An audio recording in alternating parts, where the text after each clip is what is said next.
In the 1980s, a sinister presence began to cast a dark shadow over South Florida, particularly in the Miami-Dade and Broward County areas. This malevolent figure targeted vulnerable women, leaving behind a trail of trauma and fear.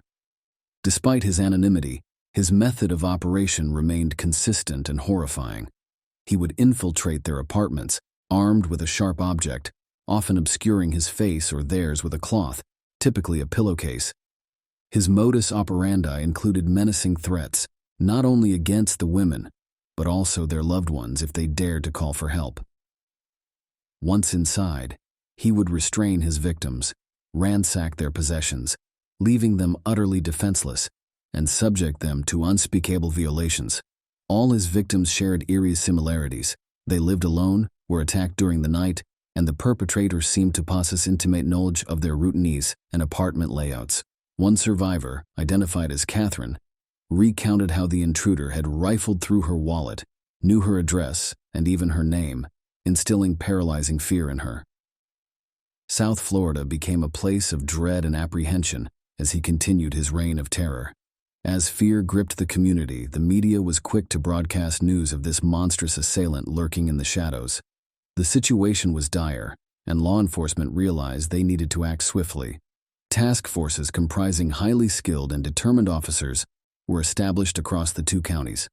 The stakes were high, and the pressure to apprehend the culprit mounted. Investigators tirelessly pursued leads, amassing an impressive volume of evidence, yet the identity of the criminal remained elusive. Unfortunately, the technology of that era was not advanced enough to process the evidence from the crime scenes effectively, so it was stored with the hope that future technological advancements would help bring the perpetrator to justice.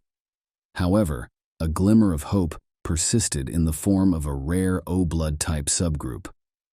By 1987, the trail had gone cold, and the task force set up to capture the enigmatic criminal was disbanded in 2019. Then Sergeant Cami Floyd, by chance, stumbled upon the case and became captivated by it. She poured countless hours into studying the evidence, determined to find a lead. Despite hitting numerous dead ends, she refused to concede defeat. In an unexpected turn of events in 2019, Robert Kohler Jr., a 29-year-old man, was arrested on charges of attempted burglary, domestic violence, and criminal mischief. Pursuant to protocol, his DNA was collected and entered into a federal database. Astonishingly, his DNA matched a sample collected from a December 1983 case in Miami-Dade. In this incident, a 25-year-old woman had been forced to cover her face with a blanket before being attacked with a sharp object, presumably an ice pick.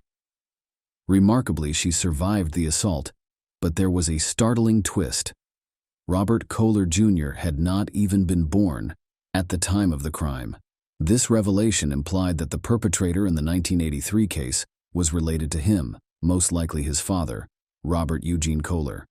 With the elder Kohler now a prime suspect, investigators delved deeper into his history and uncovered his unsettling past as a registered sex offender, having committed crimes in Palm Beach County in 1990.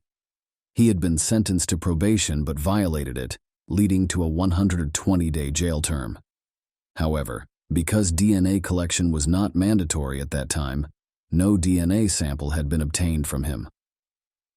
Determined to build a watertight case against Kohler Sr., investigators decided to closely monitor him. On January 16, 2020, they meticulously followed him to a grocery store, collecting DNA swabs from items he touched, including a shopping cart and a door handle. These samples were quickly sent to the Miami-Dade Police Department's crime laboratory for testing, with results confirming a match with the DNA from the 1983 crime scene. This breakthrough, however, necessitated a final confirmation, with DNA directly collected from Kohler's body. On January 18, 2020, law enforcement officers from various agencies and cities descended upon Kohler's residence in Palm Bay to arrest him. During their search, they stumbled upon a chilling discovery: a partially constructed dungeon, sending shivers down their spines. Furthermore, they uncovered women's jewelry and a metal nail file, believed to be trophies from his crimes. Following his arrest, Fresh DNA swabs were collected from Kohler and matched with the original specimens from approximately 24 suspected cases. The evidence was damning, and detectives collaborated tirelessly with prosecutors to bring 6 sexual assault charges against Kohler Sr., including sexual battery, kidnapping, and burglary, among others. Just when it appeared that justice had been served, the Broward Sheriff's Office announced 2 years later that Kohler would face an additional 6 charges in their county. Kohler, however, remained steadfast in maintaining his innocence. The trial for the December 1983 incident commenced in January 2023, with prosecutors presenting a compelling case detailing the heinous crimes he had allegedly committed, including the murders of young girls, sadistic acts, and other atrocities. In contrast, Kohler's defense team argued that there was insufficient evidence to prove his guilt beyond a reasonable doubt. During the trial, the 63-year-old Kohler shocked everyone with his testimony. He claimed that he had been drugged, kidnapped, and tortured by corrupt police officers who had extracted his semen and planted it at the crime scene. According to him, the motive behind this sinister plot was to justify increased police budgets. On March 16, 2023, the verdict was finally delivered, finding Kohler guilty of 2 charges: kidnapping while using a weapon and burglary, with assault or battery while armed. The sexual battery charge had to be dropped due to the expiration of the statute of limitations. Kohler was sentenced to 17 years in prison for his crimes, though he still faced additional charges in Broward County, which could result in further years behind bars if he is found guilty. 30 years old. In 1986, Teresa Scal, a compassionate nurse, was employed at Lakeland Regional Health in Florida. She cherished caring for her 8-year-old son Jason and assisting others. As a single mother living in a tiny apartment with her partner, Jason was her sole family. Teresa always had a smile on her face, and she had green eyes and brown hair. She was a gregarious and upbeat individual who enjoyed hanging out with her son in her neighborhood. She also had a large social circle at work. Viewing movies and reading books, she enjoyed learning new things and traveling as well. One day, she hoped to become a doctor and help save more lives. On October 15, 1986, while Jason was spending the night with his grandmother Betty Teresa, she also left his DNA on a cigarette butt he had left on the floor. Jason then tried to push Teresa and beat her with a knife. Teresa used every ounce of strength to fight back. She attempted to defend herself with her hands, but he seriously hurt them. Because he was stronger than she was, he severely injured her throat. Her body was left on the floor after he took her life. The following morning, he ran out of the flat. Teresa's mother, Betty, went to check on her when she failed to show up for work. Teresa's body was discovered in a bloody puddle. The police showed up when she called them. All of the evidence from the crime scene was gathered at the flat and kept for future use. Investigators interrogated a large number of individuals and pursued leads, but they were unable to identify the culprit, and the case was abandoned. Grady Judd, the Polk County Sheriff, finally declared the case solved on October 16, 2023. They were able to verify Teresa Douglas's injuries were caused by Donald Douglas. He and his brother co-owned an electrical firm at the time of the crime. At the age of 54, Douglas passed away in 2008 from natural causes. It was even more difficult to link Douglas to the case, since he had no prior criminal record and was cremated after his death. Grady Judd, the Polk County Sheriff, was joined by 2 of Teresa's sisters and her mother Betty Scal at a press conference, when Judd gave an account of how his department handled the issue, which dates back 37 years.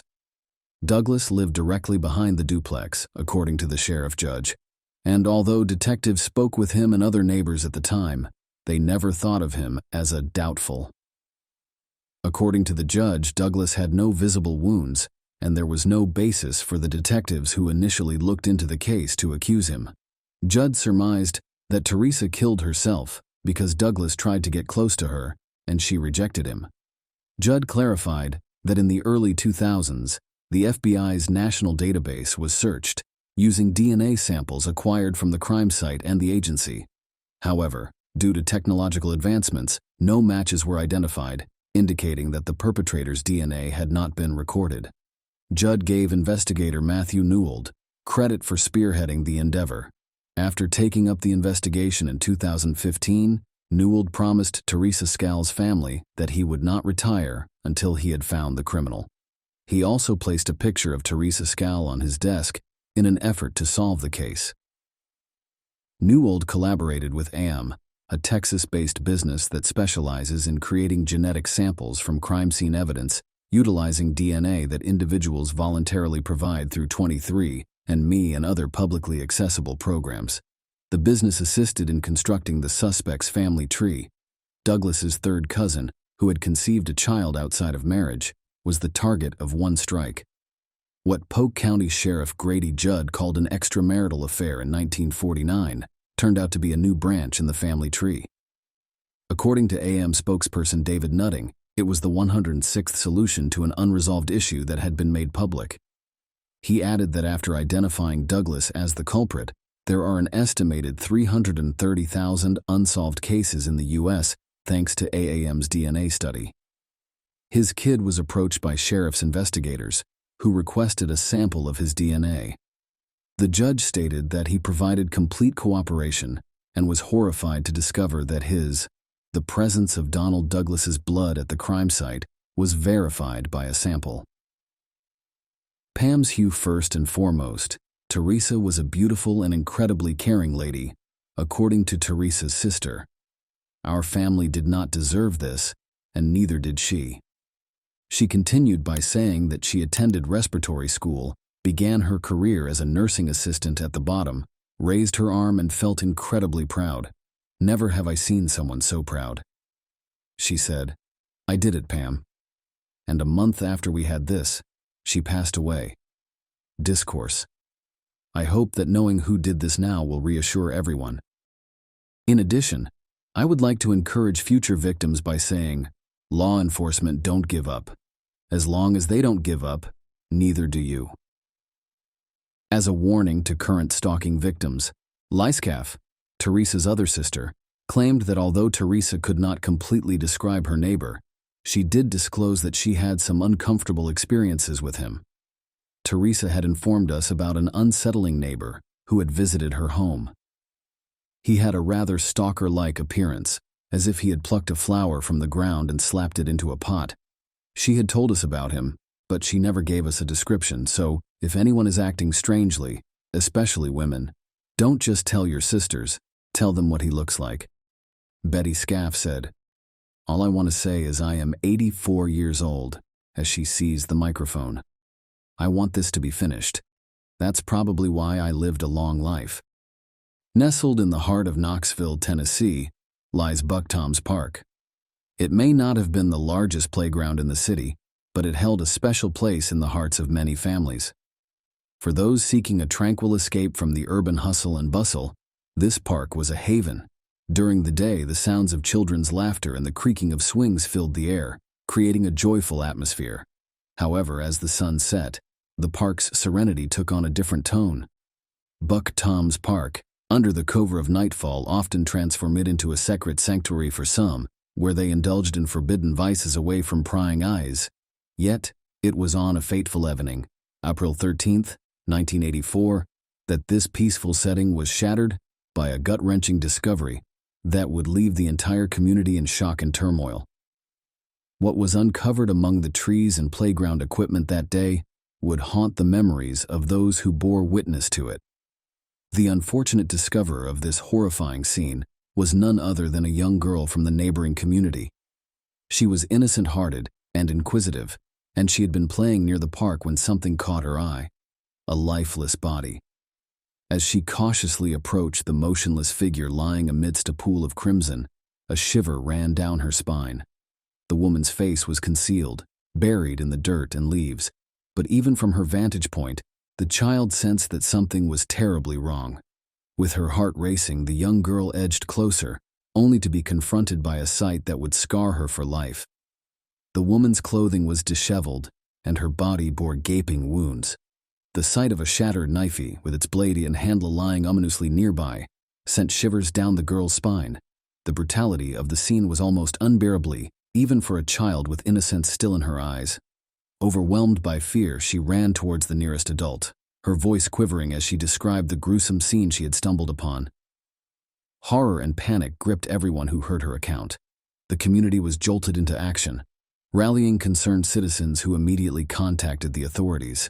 In no time, Buck Tom's Park, once serene, became a hive of activity as police officers swarmed the area, their faces reflecting disbelief at the brutality of the crime. They wondered who could commit such an atrocious act. With the utmost care, the investigators meticulously combed the scene, searching for any evidence that might shed light on the victim's fate. Every stone was overturned, every bush scrutinized, but their efforts yielded nothing. It was as if the perpetrator had vanished into thin air. Finally, the victim's battered body was loaded into an ambulance and whisked away, leaving behind a trail of unanswered questions. The victim was soon identified as Terry Lynn Majors Kirkland, a 23-year-old woman born in 1960 with roots in Knoxville. Beyond these basic details, little was known about her life, including her upbringing, schooling, and the events that led to her tragic end. The news of Terry's death spread like wildfire throughout the community, eliciting shockwaves of grief and fear. Her family, upon receiving the devastating news, was left reeling with heartbreak and disbelief. How could Terry, so young and full of life, meet such a brutal end? But Terry's family was not alone in their grief. The entire community was rocked by the tragedy. People couldn't stop talking about it, struggling to come to terms with the violent incident that shattered their peaceful haven. The fact that such a horrific crime had occurred in a public space only added to the fear and paranoia gripping the community. Parents were afraid to let their children out of their sight, and even adults hesitated to venture out after dark. The once familiar streets and playgrounds now seemed to hold a sinister presence, a constant reminder of the darkness lurking beneath the surface. As the investigation progressed, the results of Terry's autopsy, conducted in Ontario, revealed a new and horrifying detail. Terry had not only suffered multiple stab wounds, but had also been struck in the head with a brutal blow. The investigation into Terry's murder soon became one of the most intense and exhaustive hunts for a killer in the history of Knoxville. Detectives worked tirelessly, conducting interviews, following leads, and scrutinizing every scrap of evidence. However, despite their best efforts, the killer remained elusive, taunting them from the shadows. In a desperate attempt to crack the case, former Tennessee Governor Lamar Alexander offered a substantial reward for information leading to the capture of Terry's killer, but even the promise of a cash windfall failed to coax anyone forward. For the detectives assigned to the case, it was a frustrating and demoralizing period. Every lead seemed to peter out into a dead end, and every interview yielded nothing but vague rumors and hearsay. As the years passed, Terry's family was left to grieve alone, and it seemed as though the killer had gotten away with murder, with justice for Terry forever out of reach. After years of silence, the investigation into Terry Kirkland's brutal murder was reignited in 2018. Detective Jeff Day from the Knoxville Police Department was assigned to the case, and he was determined to bring the killer to justice. As he delved into the case files, he became convinced that the killer was someone who knew Terry intimately. The level of violence indicated a personal motive, and Detective Jeff hoped that someone in the community would come forward with information.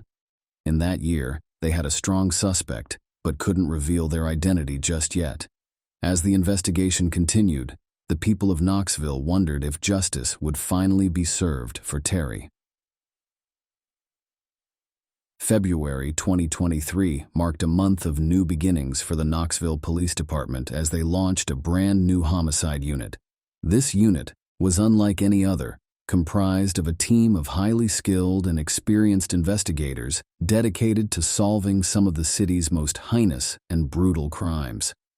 Their mission was clear: to bring justice to victims and their families, no matter how long ago the crime had been committed.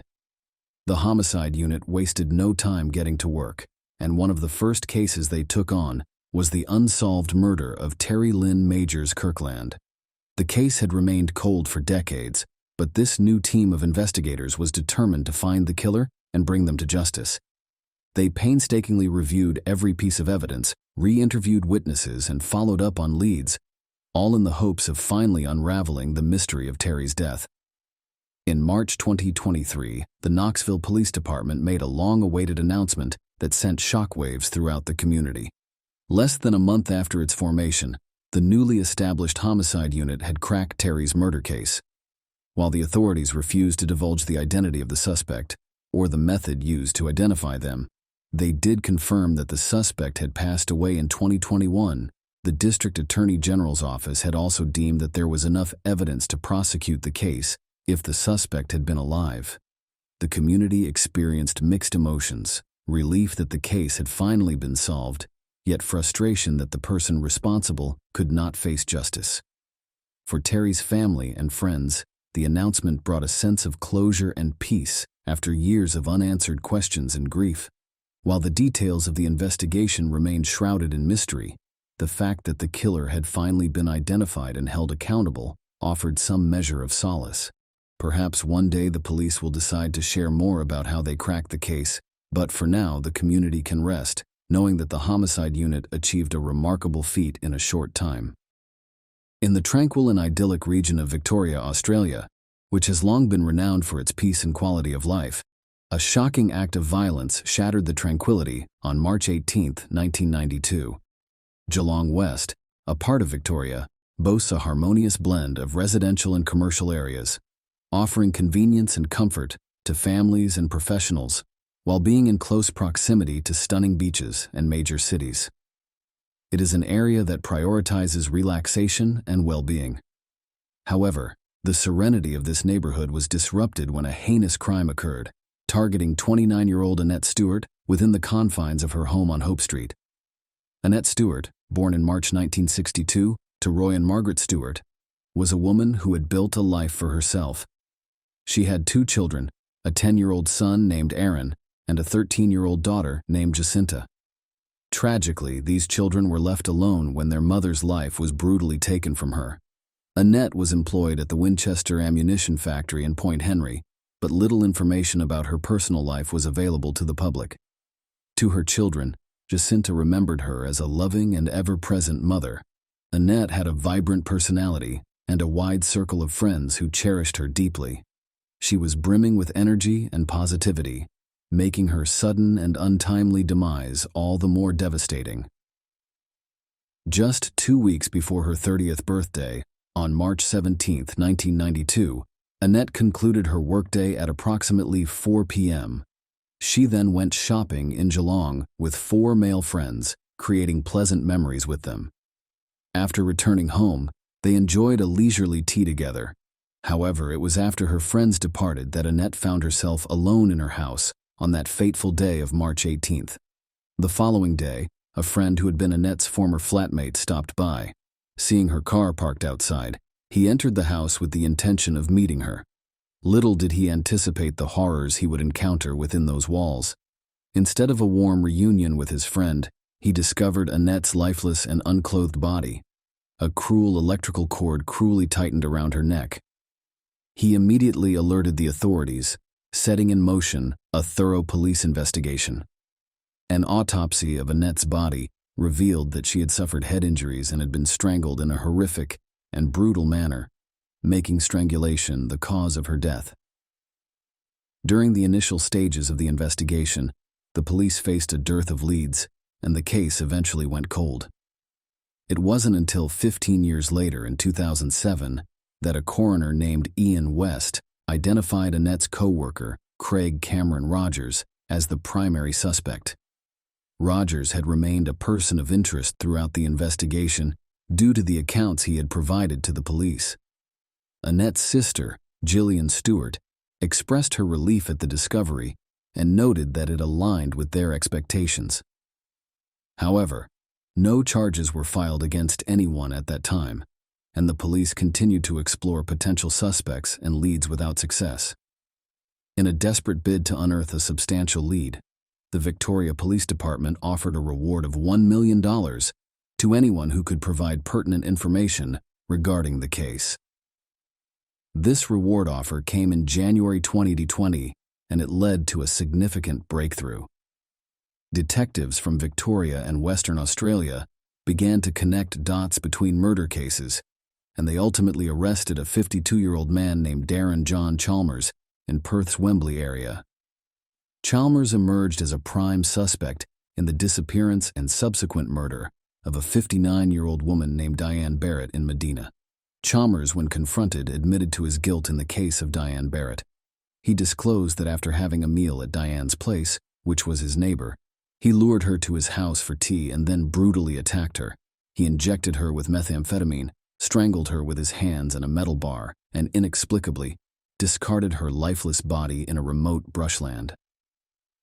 Chillingly, when he watched news coverage of the case on television with a friend, he casually remarked, "Yeah, it's a bit of a mystery, isn't it?" Detectives seized this opportunity to inquire about Annette Stewart, and the pieces of the puzzle began to fall into place. While the police did not immediately press charges related to Annette's murder, they issued a strong statement to the media. They declared that they were no longer actively seeking other suspects, and that the investigation would center around their interactions with Chalmers. The authorities were confident that they had finally identified Annette's killer. Subsequently, after transporting Chalmers from Perth to Victoria, he was officially charged with the murder of Annette Stewart in March 2023. As Chalmers' case unfolded, many aspects of his troubled life were brought to light. Born and raised in Victoria, he had been a ward of the state since his teenage years. Throughout his life, Chalmers had endured abuse at the hands of both men and women, which had fueled his growing rage, particularly towards women. His history was marred by violent outbursts, often exacerbated by drug use, especially methamphetamine. In the case of Diane Barrett, he was sentenced to life in prison with the possibility of parole in 2040, marking the end of one gruesome chapter in his life. Following an extensive investigation, during which investigators became increasingly certain of Chalmers' involvement in Annette's death, he was placed in custody pending his appearance at the Melbourne Magistrates Court on March 20th. During this appearance, conducted via video link, Chalmers could be seen wearing glasses and prison attire. He was not required to enter a plea at this stage, with his next court date set for June 13, 2023, when he is expected to face trial. The exact motive behind Annette's murder remains unconfirmed, but it is a tragic event that robbed the world of a joyful life and a cherished individual. In conclusion, the peaceful and livable community of Geelong West, Victoria, was forever changed by the violent crime that took place on March 18, 1992. Annette Stewart's life was tragically cut short, leaving behind 2 grieving children and a community in shock. The path to justice was long and complex, involving years of investigation and the eventual arrest of Darren John Chalmers. While his trial is yet to take place, the hope remains that Annette's family and friends may finally find closure and the answers they seek regarding her untimely death. 22-year-old Kyle Clinkscales lived in El Range. In 1976, the sports-obsessed young man was attending Auburn University in Alabama. At the university, he was beginning to search for his place in the world and map out what career to pursue. On January 27, 1976, Kyle left his part-time job at a bar in Lorange and headed out for the roughly 45-minute drive to Auburn University, where he was a sophomore. Kyle never made it to the university when his parents could not get in contact with him. He was reported missing, and nothing out of the ordinary was found at Kyle's apartment to suggest that he ran away or had moved elsewhere. Investigators believed that something happened at some point on his trip. They just did not know what it could be. The county sheriff's office and Kyle's parents intensively searched for him in those initial weeks after he went missing. Lakes were drained and rewards were promised. Deputies searched woodlands for a single clue for Kyle's parents. John and Louise Clinkscales. The effort was a passionate, all-consuming quest, mirroring scores of other missing person cases across the country, with loved ones pleading for tips. Searchers growing wearier with each unsuccessful venture, and members of an exhausted community looking on aghast that something so haunting could have happened to one of their own. The determination was the source of admiration for many. Kyle Clinkscales had always liked New Orleans, so his parents bought ads in the city asking for help to find their son. He had loved Hawaii when he visited on some vacation as a boy, so his parents sent letters to every police department in the state. When tips came in that a person had been found matching his description of a strong jaw, shaggy brown hair, thick eyebrows, they drove to the places where those tips originated 2 years after their son's disappearance. The Clink Scales had distributed nearly 5,000 bumper stickers seeking information. They became supporters for families of others who had missing relatives and tried to call attention to cases not as well publicized.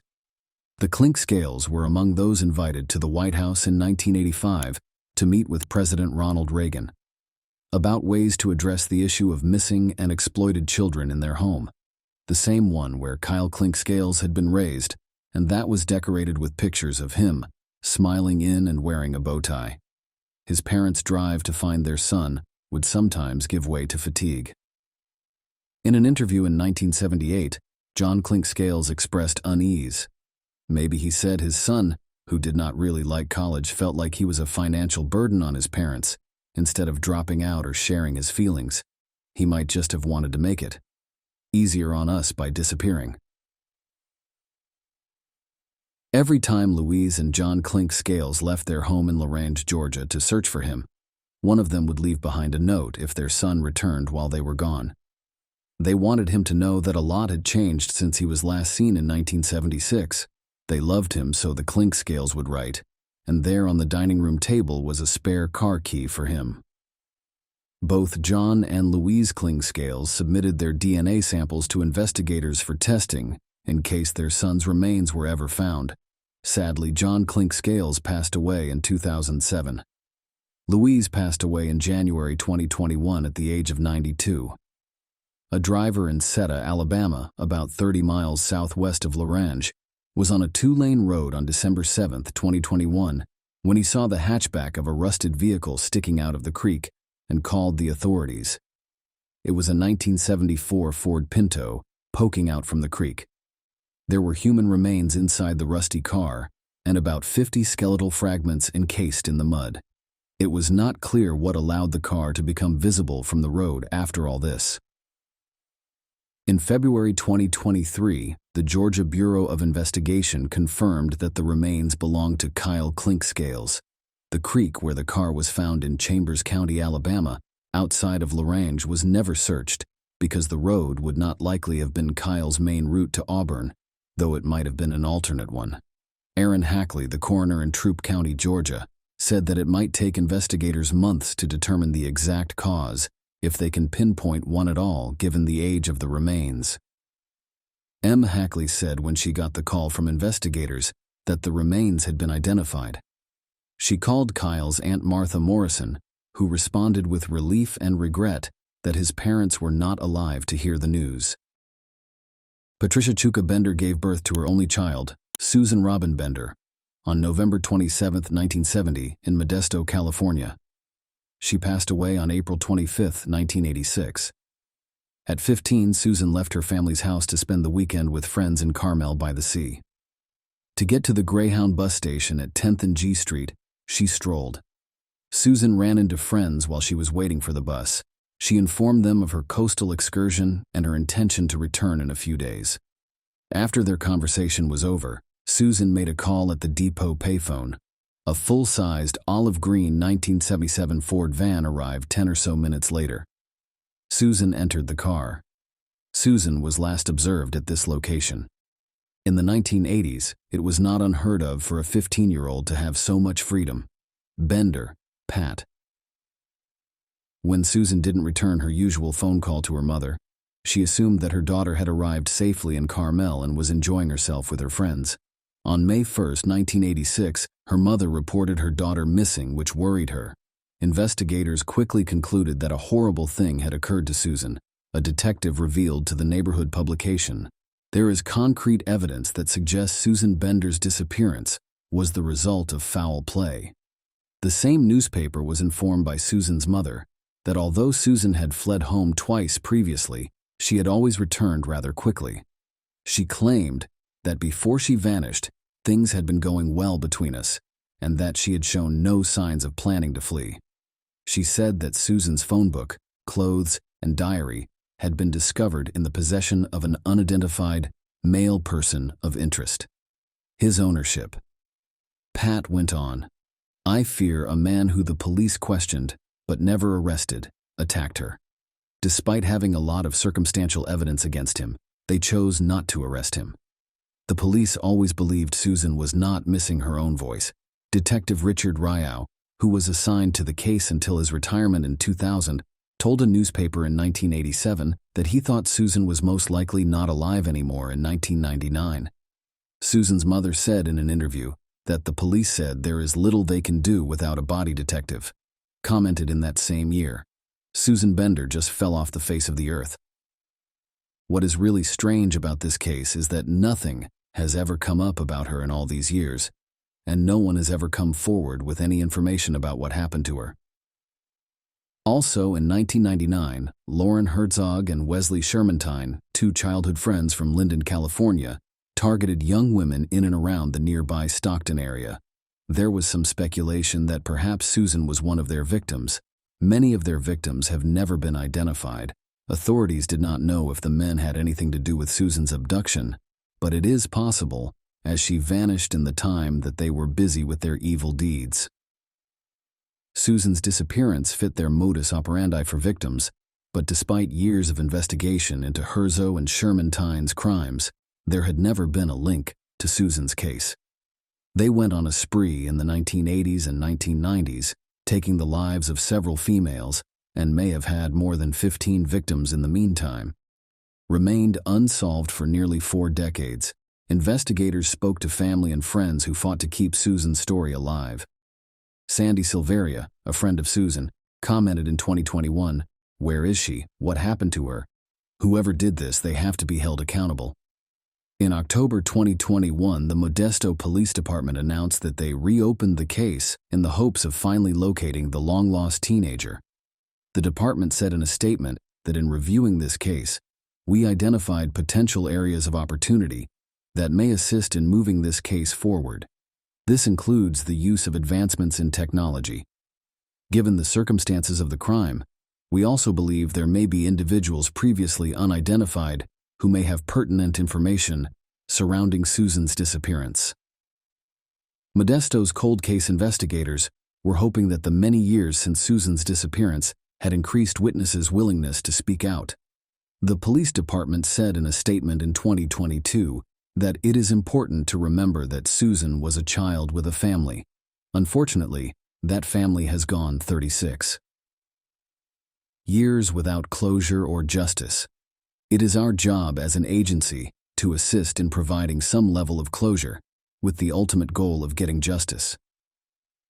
Then, on Thursday, August 17, 2023, the Modesto Police Department announced the arrest of Raymond Lewis Stafford, who is 76 years old. Stafford was arrested on August 15 in Wills Point, 50 miles east of Dallas, where he had been living for around 5 years. Stafford appeared to be hiding in plain sight for decades. Detectives got an arrest warrant on August 10th, but it was not until on Tuesday members of the Van Zandt County Sheriff's Department in Texas showed up at his home and took him into custody. He was arrested without incident and subsequently booked into the Van Zandt County Jail and charged with taking Susan's life. Modesto police did not give further details about what they believe happened to Susan Stafford, who is currently incarcerated in Texas and awaiting extradition to California. Exactly how the detective zeroed in on Stafford as a suspect has not been detailed. Modes of police are differing. Questions to the Stannis County District Attorney's Office, saying there was no other information they could release. Newspapers and local radio stations did reach out to the Modesto Police Department and Stannis County District Attorney to learn what led to the suspect's arrest, but did not receive a response. No information was released about how exactly Susan might have met her end, whether there is any chance of recovering her body, or what new evidence resulted in the charges against Saint in a news release. Modesto police expressed their gratitude to the Stannis County District Attorney's Office, the California Department of Justice, and various Texas authorities for their help in the long and challenging investigation. It said the collaborative efforts of these agencies have been instrumental in bringing closure to Susan Robin Bender's case as detectives suspected foul play right from the start. They had a suspect nearly from the start, according to court records filed in Stannis County. Investigators at the time traced the green van to Stafford after he was arrested on suspicion of an unrelated burglary a month after Susan vanished. He had not been publicly named at the time. In the course of their investigation, they learned that Stafford had briefly worked with Susan's mother, Patricia Bender. At the time, she said that she believed Stafford may have formed a relationship with her daughter after calling their home phone. Court documents showed that Pat worked for Stafford for a few days back in 1985 at his security business. They also said she admitted to dating Stafford on a few. Thus, Stafford was well known to Susan. It was his rental van that Susan had been seen getting into at the bus stop. She got into his van without hesitation, according to her friend, who witnessed everything on the day of her disappearance at the bus station. A woman who lived with Stafford in the 1980s said he confessed that he strangled a female with a cord or wire and buried her near the Big Oak Flat entrance to Yosemite.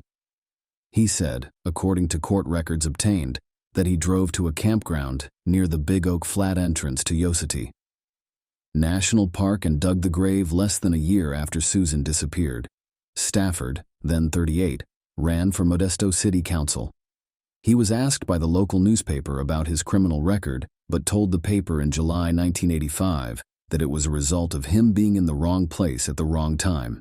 His arrests were listed as operating an unlicensed private investigator business and carrying a badge saying he was a private investigator. Stafford said that his campaign was focused on policies to protect children from predators. "We do not spend any time getting the people who are harassing our children." Unsurprisingly, he lost the election 5 months later, in December 1986. Stafford was convicted of setting a business on fire and pled guilty to making a false police report. He reportedly faked a kidnapping to avoid appearing in court. In 1994, he emerged once again on law enforcement's radar. He was put on an offender's register under alias Greg Tunningley for abusing a 13-year-old girl in California. New court records identify the man as Stafford. Pat revealed she always suspected Stafford was behind her daughter's disappearance. After she discovered the pair had carried on a secret relationship, Pat said, "I have known. I have known from the start when my daughter came up missing. I have known that he was the person responsible. The investigators did not listen to me." Pat added that that thought had lived with her for the past 37 years. She continued, "And it was like I was lost."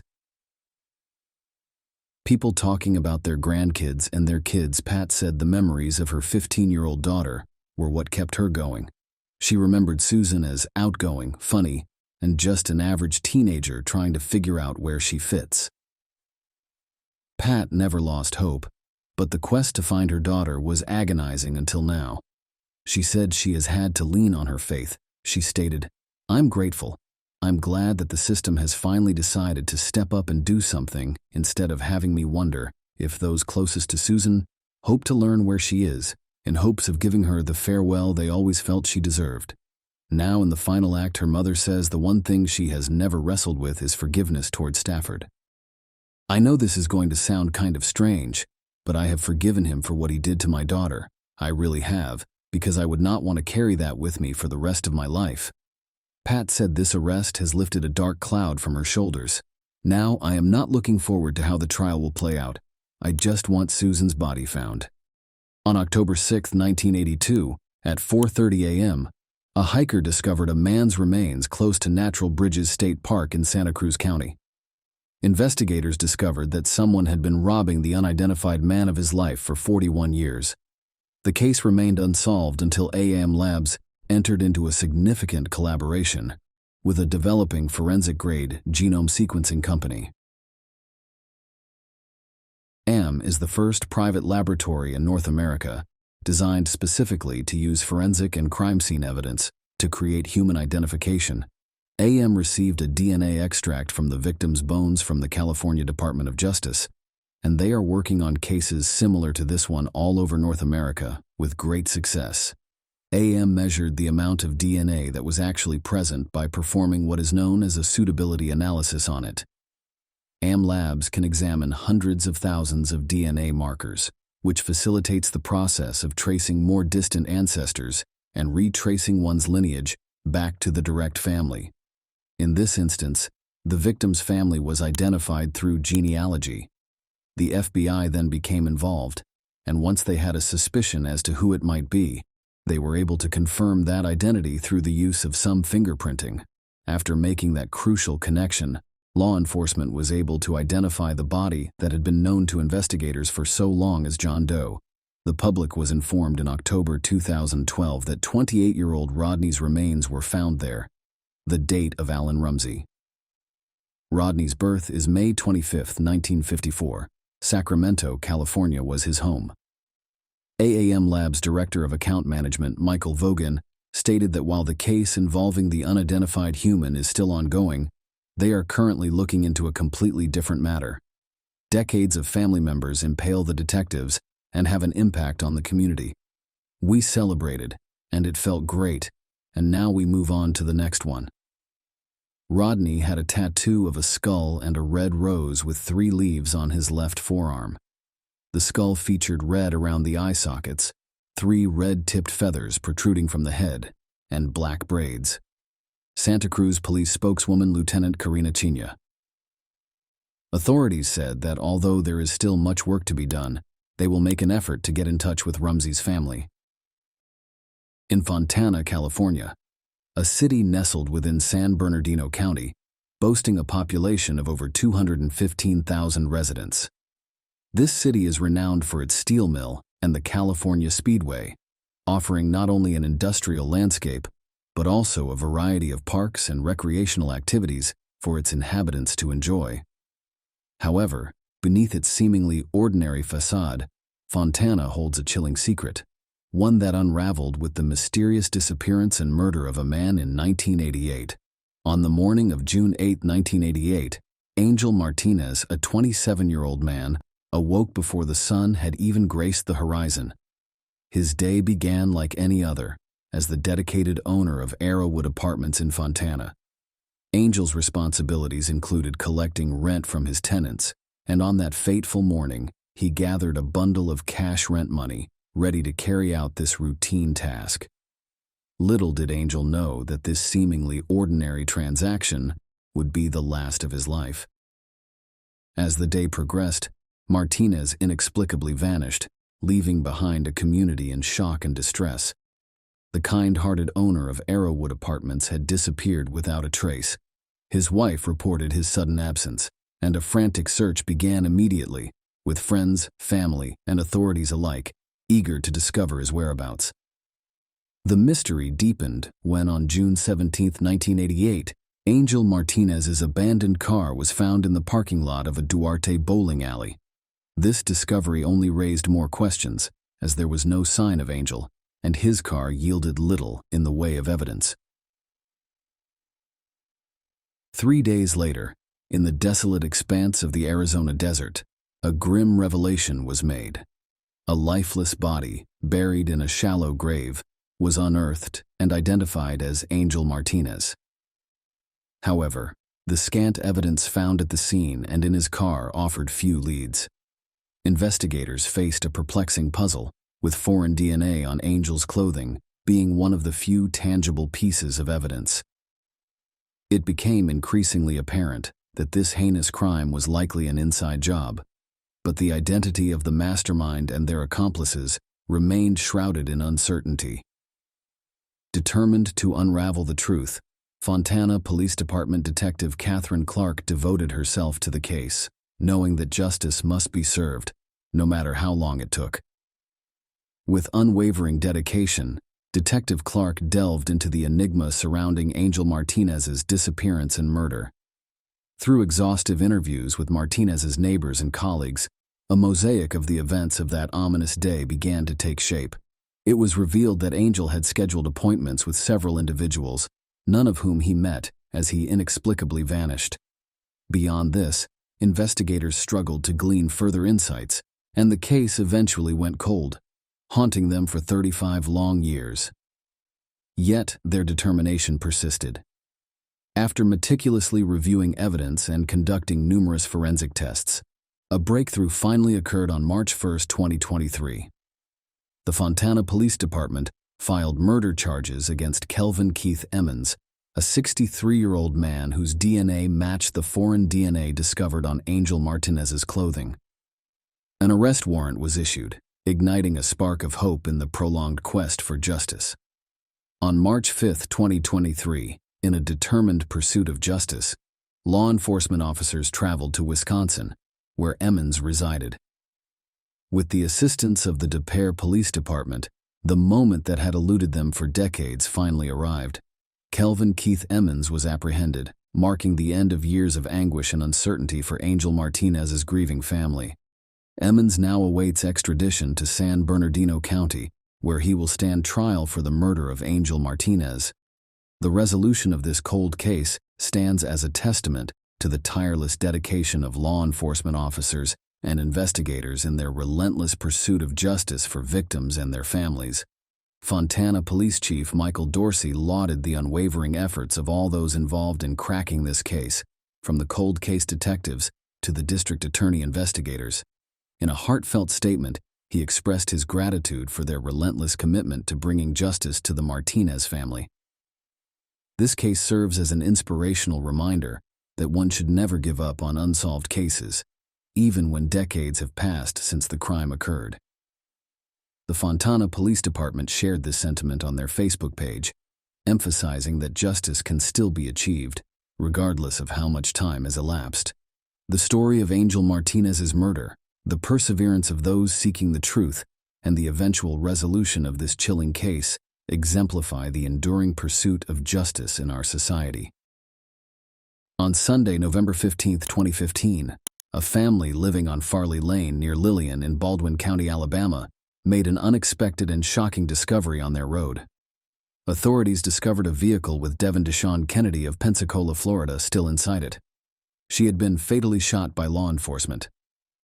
Baldwin County Sheriff's Office conducted its investigation and identified some persons of interest.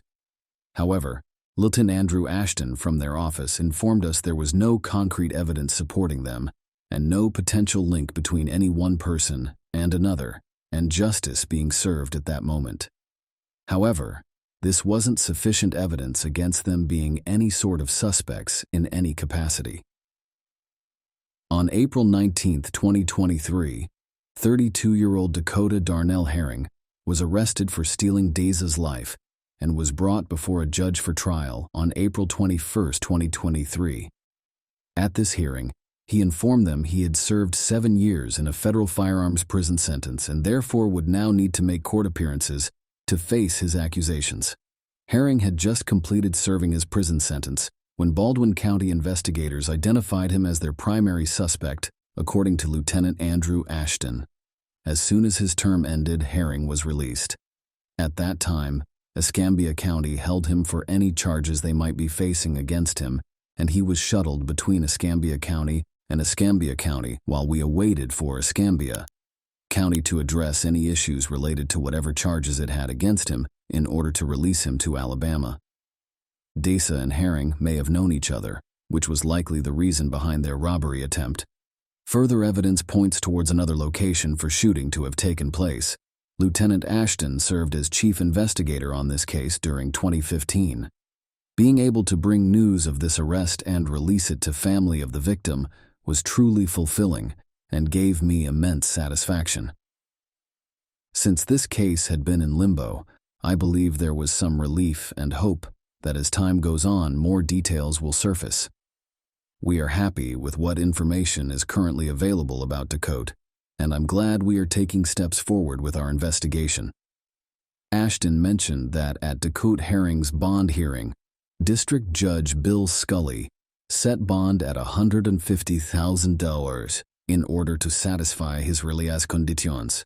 Should an offer of bond be posted for Dakota Herring, it must include wearing an GPS unclear and not leaving the country.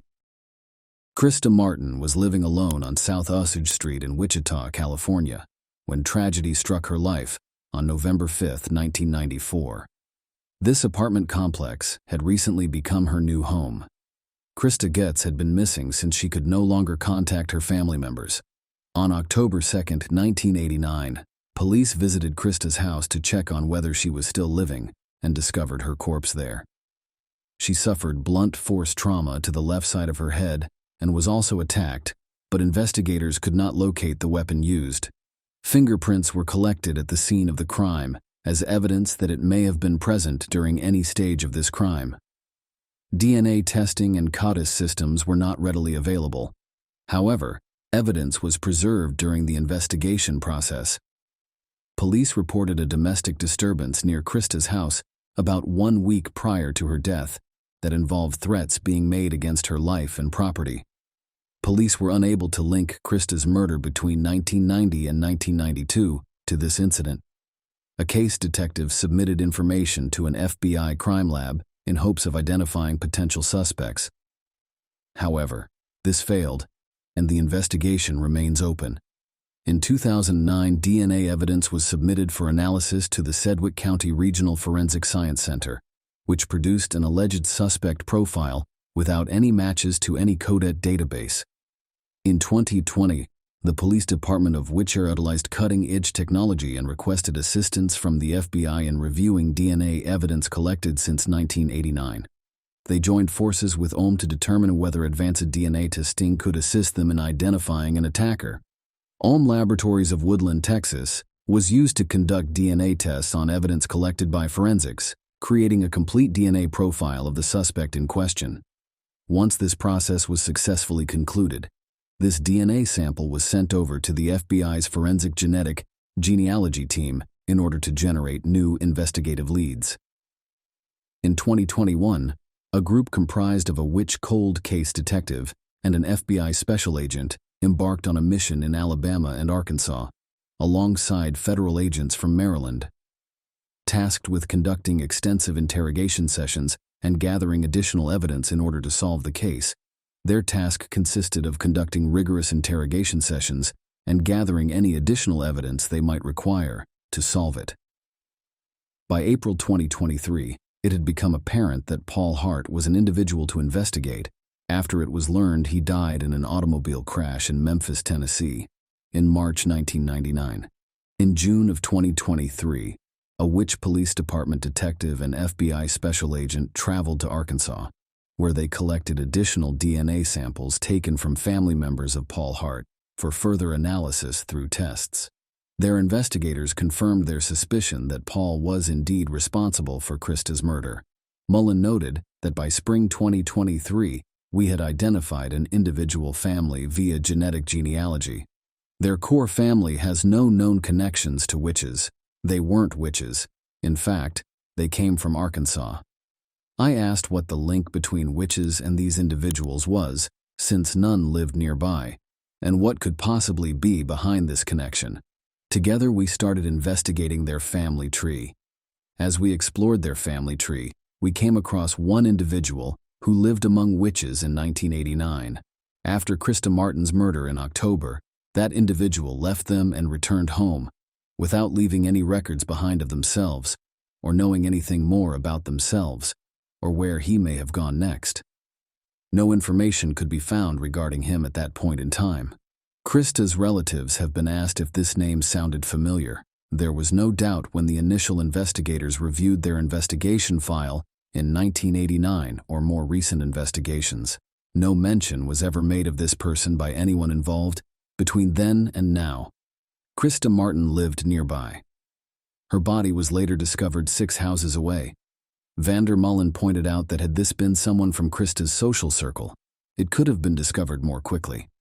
However, since her detectives had no way of knowing who they were looking for at first, this made me shudder, knowing it could still exist out there somewhere. Unbeknownst to us, until recent months, 2 young adults living at the same address began meeting and apparently have no common ground. According to all accounts I've tracked so far, it seems as though their meeting was entirely coincidental and they simply happened upon each other by chance. What exactly caused it remains a mystery that may never be answered. What we discovered was that Krista was an extremely outgoing individual, frequenting local bar establishments and making friends wherever she went.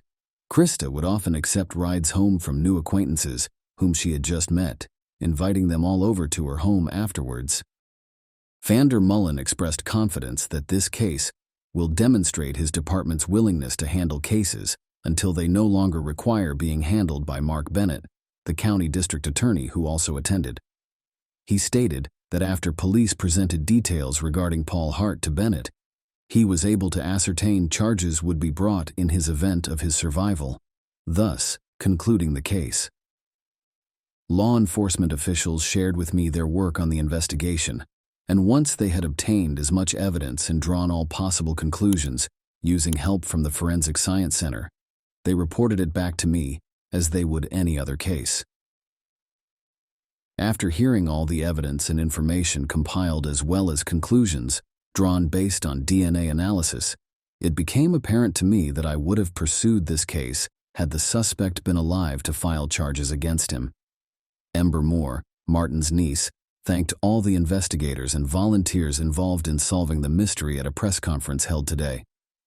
I am immensely relieved to know that we can move forward, secure in knowing that the perpetrator has no chance to harm us or ourselves again. She urged us all to express our sincerest appreciation to everyone involved in bringing justice to Krista's story. She deserved much more from life than was left for her to experience. Granby, a charming small town nestled in the heart of Colorado, boasts a wealth of artistic and cultural attractions that draw in residents and tourists alike. The town is a haven for adventurers seeking the thrill of mountain life, surrounded by the laughter of those who call Granby home. However, beneath the picturesque facade of this tranquil town, a dark and horrifying incident marred its history in 1978. On November 15, 1978, a group of children were innocently playing along a logging road just off Amherst Road, about 15 miles from Springfield in Granby. Their carefree day took a sinister turn when they stumbled upon an ominous sight hidden beneath a pile of leaves, concealed beneath a log. As they cautiously approached the mysterious object, their shock and fear intensified as they discovered the lifeless body of a woman. The children immediately contacted the authorities, and the police hurried to the scene. What awaited them was a gruesome and unsettling scene. A decomposing body of a woman with a gunshot wound to her forehead. Adding to the macabre nature of the discovery, a man's belt was found tightly secured around her neck. The investigators combed the area meticulously in search of any clues that could shed light on this baffling crime. Yet their efforts were thwarted by the absence of a wallet, pocketbook, or any form of identification that could offer a lead to identify the victim. The body was swiftly sent for an autopsy, and the medical examiner's office confirmed the harrowing details of the woman's demise. She had been fatally shot in her temple, and the estimated time of her death pointed to a range between June and August. Beyond that, she remained an enigma, an unidentified woman between the ages of 19 and 27, standing at 5 feet 4 inches tall, with dirty blonde hair. The sole piece of evidence, the man's belt used to drag her body into the woods, did little to narrow down the pool of suspects or provide clues to her identity. Granby's police chief, John R. Kirchhoff, shared with the media that very little remained of the victim's body, which had undergone extensive decomposition. Almost all that remained was her skeletal structure. With so little to go on, the investigators had to rely on the details they could extract from her clothing.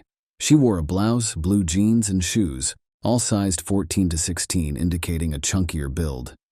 Her clothing suggested that she might have been a young woman, but it lacked any tags or labels that could provide a lead. Despite the lack of concrete information, her clothing played a crucial role in engaging the public.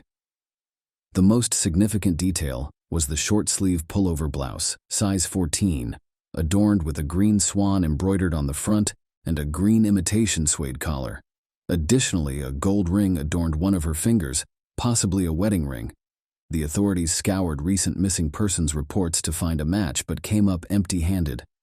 Furthermore, the victim's dental examination revealed a noticeable decay in her front teeth, prompting a search for dental records among the recently reported missing persons. Unfortunately, this endeavor yielded no results.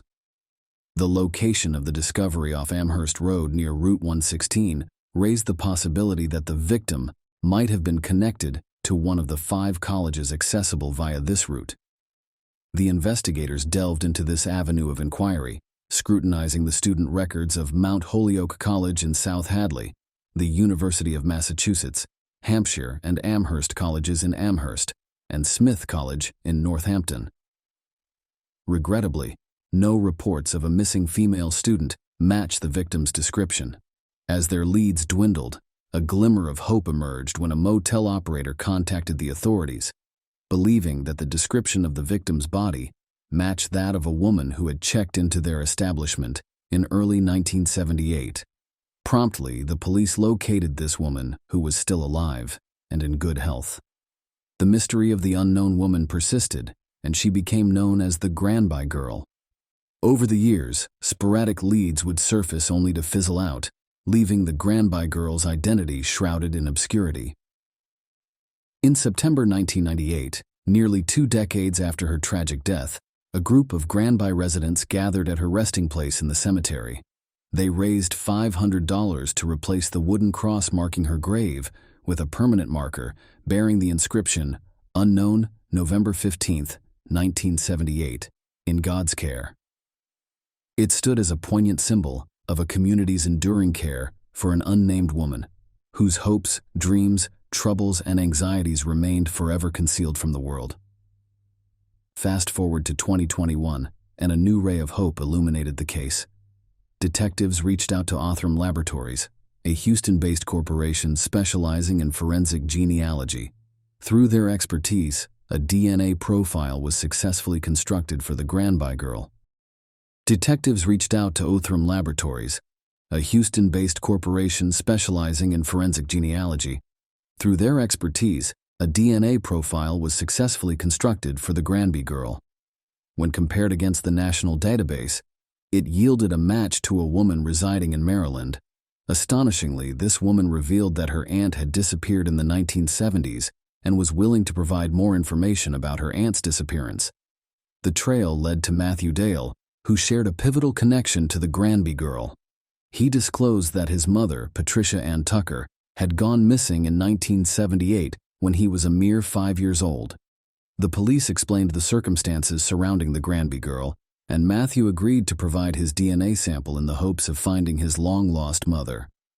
In a matter of hours, the results confirmed a parent-child relationship between Matthew and the Granby Girl, finally providing closure to a 43-year-old mystery. Patricia Ann Tucker, born on July 28, 1950, was officially identified as the Granby Girl. Patricia had gone through multiple marriages and bore different last names such as Heckman and Dale. However, at the time of her tragic demise in 1978, at the age of 28, she went by the name Patricia Coleman. She had married Gerald Coleman just a year before her untimely death, and they had made their home along the eastern shore of Lake Pocatapog in East Hampton, Connecticut.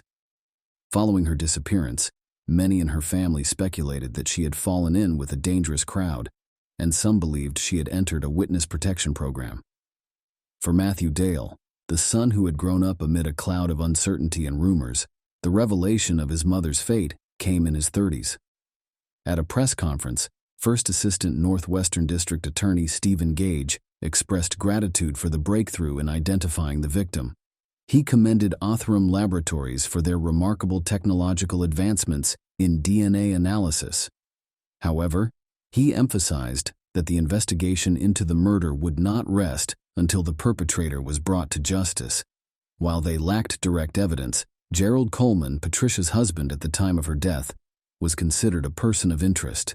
Strangely, he had never reported her disappearance to the police, casting a shadow of suspicion over his involvement. Gerald Coleman, convicted of sexual assault, battery, indecent assault, and assault with a dangerous weapon, passed away in prison in 1996. His death deprived the investigators of the opportunity to question him about Patricia's murder while he was still alive. Now they turned to the public, urging anyone with information about the case to come forward and assist in finally closing the chapter on this horrifying crime. Matthew Dale, the son who had long yearned for answers, expressed his gratitude to the diligent detectives, saying, "Thank you for never giving up on her. At least I have some answers now after 44 years. It's a lot to process, but hopefully the closure can begin now." While he possessed few mementos of his mother, including a single photograph, a lock of his hair she had kept, a baby book she had lovingly created, and a small tapestry she had painted during his childhood, he remained committed to honoring her memory. He remarked, "What I want to do is have a new gravestone made for her. She deserves to have her name on it." In conclusion, the long-standing mystery of the Granby girl, an unidentified murder victim found in 1978, has finally been resolved through advanced DNA analysis and the determination of investigators. Patricia Ann Tucker, a woman who had gone missing and was presumed dead, has been identified as the Granby girl. While this revelation brings closure to her son and the community, the search for her killer continues, with hopes that justice will eventually be served. Patricia's tragic story serves as a reminder of the enduring commitment of law enforcement and the power of science in solving cold cases that have haunted communities for decades. On July 26, 1974, in Provincetown, Massachusetts's Point Dunes area, a 12-year-old girl was observed following a barking dog and coming across the body of an animal that had recently passed. Remains of a body were discovered near a riverbank, with numerous insects present nearby. 2 sets of footprints led directly to it, while tire tracks could be seen up to 50 yards away. Police believe the victim knew her attacker or was asleep when assaulted, so no fight ensued between the two parties. At the scene, neither beach blankets or sand were disturbed, suggesting that her body may have been transported there by someone. A blue bandana and pair of Wrangler jeans could be seen on her head. The blonde had long red or auburn hair which she pulled back in a ponytail using an elastic band with gold flecks. Her toenails had been painted pink. Police estimated she stood 5'6" inches, weighed 145 pounds, and had a muscular physique. This woman underwent extensive dental procedures, with crowns costing up to $10,000 being placed and several teeth extracted, both hands and one forearm being missing, and she being close to dying from strangulation. One part of her scalp was injured by what is suspected to have been a military entrenching tool. During an autopsy conducted 2 weeks before being discovered, it was found she had passed away. It is difficult to ascertain her exact age. It could possibly be less than 20, or possibly older than 40. At the time, some investigators believed that the lack of teeth, hands, and forearms showed the perpetrator was trying to conceal both their identity and that of their victim. Police conducted a comprehensive search through thousands of missing person cases, as well as a list of certified vehicles traveling throughout the region. However, no conclusive results or other tangible evidence was discovered beyond a bandana, jeans, ponytail holder, and blanket, even after conducting extensive searches in the region. Dunes investigators could not locate anyone responsible. She became known as the Lady of the Dunes after she was buried in 1974, after an investigation that was unfortunately concluded without further leads being revealed. Face reconstruction was first attempted using clay in 1979. Her remains were discovered for further examination in 1980, but no leads could be identified. In March 2000, her body was examined again so as to perform DNA tests. A CT scan of her skull was conducted in May 2010, providing images that would later be utilized by the National Center for Missing and Exploited Children to create a new reconstruction in 2014. One of the investigators working on the case contributed funds towards purchasing a brand new casket, as its metal predecessor had become rusted and damaged over time. In 1987, there were several potential leads, but none could be exploited when a Canadian woman told her friend that she saw her son's father strangle a Massachusetts individual in 1972. Police made multiple attempts to locate this individual, but were unsuccessful. Another woman claimed that the reconstruction of the victim resembled her sister who went missing in Boston in 1974. Yet this wasn't accurate. Investigators were also investigating Rory Jean Cassinger, then 25 years old when she committed her act of violence in 1973 after breaking out from prison. Authorities found a striking resemblance between Rory Jean and the victim. However, her DNA sample from her mother did not match up. 2 other missing women, Francis Ewalt of Montana and Vicky Lighton of Massachusetts had already been dismissed over time. Theories and suspects abounded in relation to this crime. Investigators realized in 1981 that an identical-appearing woman was photographed together with mobster Whitey Bulger. At the time of her alleged killing, Bulger was notorious for extracting her teeth. No proof could ever be established between Bulger and her death in prison. In 2018, Tony Costa of Truro, Massachusetts, was initially suspected in this crime, but eventually cleared. Costa died on 12 May 1974, and his body was discovered 3 months later in July 1974. Hayden Clark confessed to investigators he was responsible for killing his partner from the Dunes' life. However, the authorities soon learned he suffered from schizophrenia with paranoia, which can cause someone to lie about their confessions of crimes committed. In 2004, Clark wrote to one of his close friends informing them that he had murdered the body of a woman on Cape Cod, Massachusetts, and included 2 drawings, one depicting an image of her lying prone and another detailing where the body had been discovered in April 2000.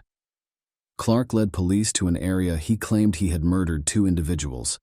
20 years before his declaration that he had killed several more individuals between 1997 and 1990 in several states, investigators were unable to definitively link him with the murder of Dunes' woman. In August 2015, it was speculated that this lady may have been an extra in the film of the same name, filmed at Martha's Vineyard between May and October 1974 in Mana Village, approximately 100 miles south of Provincetown. Joe Hill, son of horror writer Stephen King, brought this incident to police attention after reading The Skeleton Crew. While viewing its 4th of July beach scene a few weeks ago, Hill noticed a woman dressed similar to those found on Stephen King's body, wearing blue jeans and bandanas similar to those found on Hill's own body. Hill contemplated what would happen if an unidentified child victim from a film, like one of Hollywood's cult summer classics, were seen by millions without realizing they were looking at her. An investigator leading this case has expressed interest, yet others dismiss it as mere speculation and unsubstantiated claims. In 2022, remains of a skeleton were brought to AAM for examination. After studying these remains, a DNA-based profile was created that allowed researchers to locate distant relatives as well as identify who died. In October 2022, the FBI field office in Boston officially named Ruth Marie Terry as their victim and provided no details or indication that any potential suspects might not have been present at the time of her murder. The FBI announced that Ruth's identity had been established through their investigative genealogy method used to track down unidentified victims and over 150 criminals. Ruth Marie Terry was born September 8, 1936, in Whitewell, Tennessee to Johnny and Eva Terry. However, Eva died at 23 after becoming pregnant after an unplanned marriage and giving birth in 1957. Ruth relocated from Whitewell to Leonia, Michigan for work with Fisher Bodie Automotive, but due to financial issues was unable to support Richard properly. Ruth agreed to permit Richard Hannett Sr., the head of her workplace, to adopt her son as part of their agreement to cover Ruth's expenses once that process had concluded. Once completed, Ruth left Leonia and relocated to California. Ruth attempted to contact the son she gave birth to in 1972, but due to an overdose of drugs, he wasn't ready. On February 16, 1974, Ruth married Rockwell Maven, who was an antique stealer from Reno, Nevada. Just months prior to her passing away, Ruth and Maven visited family in Whitewell. Brittany Novan-Gonski observed that Ruth did not act herself when in Maven's company and displayed possessive tendencies. After traveling to Chattanooga to visit Ruth Maven and Maven's half-brother Kenneth, as well as Carol, who had moved there after Ruth died, they remembered hearing Ruth Maven tell Kenneth and Carol that they planned on visiting America to search for antiques. Kenneth noted that Maven discussed moving Ruth back to Tennessee after reporting her disappearance from California. Kenneth mentioned they discussed making plans to go there when on their journey together during summer 1974. Maven traveled back from Tennessee to inform Ruth's family of Ruth's whereabouts. Jan Terry, Ruth James's sister-in-law, claims he stayed only briefly and told the family they weren't sure of Ruth's whereabouts. To locate Ruth James himself, her brother went to California and hired an investigator from a private firm. Ruth's family were advised by Ruth's private investigator that she had left the country of her own free will following involvement with religious cults over 2 decades prior to being investigated. All her belongings would be sold off. Ruth had been listed in family members' obituaries as deceased, leading some to suspect she may have entered witness protection and be unable to communicate with them. On November 2, 2022, some family members suspected Ruth may be part of such an arrangement. Massachusetts State Police released information regarding Rockwell Maven, Ruth's husband-to-be, who was born October 27, 1923, and died March 14, 2002. Maven was adopted by Abram Albert Zadorsky, Maven, and Sylvia Lily Silverblatt. Malavin had an older brother named Michael J. Maven. By 1942, he resided in New York City and attended the American Academy of Dramatic Arts. Unfortunately, due to an infection in his mastoid, active military service for World War II could not be granted due to this. Mavan was married to Jo Ellen May Loop on May 11, 1946, while teaching in Bellevue, Pennsylvania. The couple resided together between New York, California, and Seattle, Washington, where Mavan worked as a disc jockey before parting ways on July 16, 1956, 6 years after marrying. On September 30, 1958, in Cout, Idaho, Mavan married Manzanita Eileen Manzi Ryan. At this point, Manzanita already had an infant daughter from her previous relationship, and Mars, who at 18 was her lover. They vanished together on April Fool's Day 1960 from Seattle. Mavan has since been identified as their primary suspect. Malavin managed to escape Seattle, but was arrested by the FBI upon trying to take an illegal flight route in order to avoid testifying about her husband's death. Malavin was never charged with killing either woman, but received 15 months for illegal flight, refusing to testify after their disappearance on July 29 and 19, 1960. Soon afterwards, he married Evelyn Marie Emerson of King County, Washington, before having another wedding ceremony on 10 August 1963 in Los Angeles, with Evelyn Marie Emerson's family for another $10,000 debt they incurred when her disappearance occurred in 1961. Malavin then faced larceny charges related to this fraud committed while Evelyn Marie Emerson was missing from Los Angeles. He was found guilty on all 3 charges and given a 15-year sentence, but in March 1962, his punishment was suspended with the condition that Maven pay back all money collected illegally. Ann Rule's 2007 novel True Crime features an extended examination of Maven's second spouse and daughter, and attempts by police to link Malavin with crime.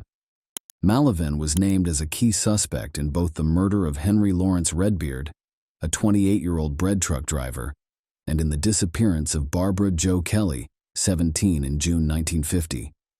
Barbara was killed at Humboldt County, California, on June 17, 1950, when she went out for a romantic rendezvous with her bear-loving partner's bear. Her body was discovered lying face-up on the beach near Table BL the following morning. He had been shot through his back of his head, and other than socks and shoes, he was fully naked. Barbara's clothing was discovered folded neatly and neatly placed beneath, all other clothes with only her stockings and shoes being the exceptions. No sign of Barbara could be located.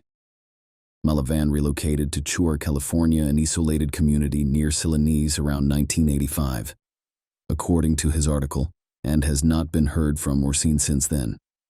Maven had decided to step down as executive vice president of Rodeo Store, located on Avenue in Beverly Hills.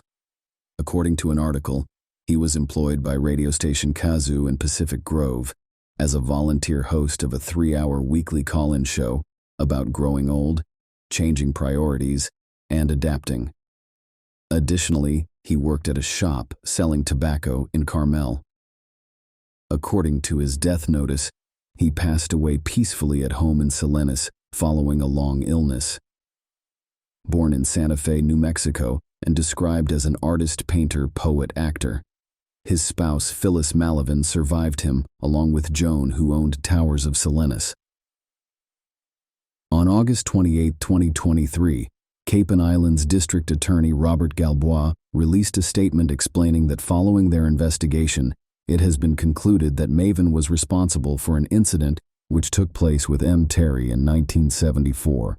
With this conclusion in place, the case has officially closed, with investigators now considering any evidence suggesting Maven might be linked with other crimes.